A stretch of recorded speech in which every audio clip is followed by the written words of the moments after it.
Il y a une boîte américaine en ce moment qui fait passer à ses candidats un test très intéressant. Ils les mettent dans une salle avec un questionnaire où il y a 30 questions. Et ils leur disent, vous avez 1 heure. Les premières questions, elles sont classiques, du style ce qu'on retrouve dans des tests habituels, de la logique, les capitales du monde entier, des mathématiques, etc. Et plus tu avances dans le questionnaire, plus les questions, elles sont cheloues. Tu as par exemple, comment aller sur la Lune sans moyen de locomotion.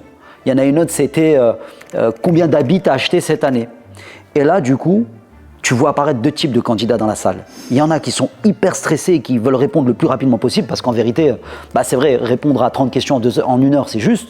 Et de l'autre côté, tu as des candidats qui sont hyper à l'aise, détendus, il y en a même qui sont avec les bras croisés. Pourquoi? Parce qu'en fait, dans les consignes, au début, il y avait écrit « Lisez toutes les questions avant de répondre ». Et la question 28, tu sais, c'était quoi? C'était écrit « Ne répondez qu'aux 5 premières questions ». Donc c'est quoi la morale de ça? C'est que ce n'était pas un test de culture générale en réalité.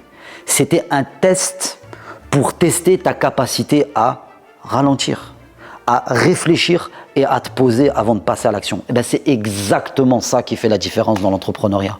C'est-à-dire que l'entrepreneur qui réussit, c'est pas celui qui va courir dans tous les sens, tête baissée, comme le font la plupart des gens malheureusement à notre époque.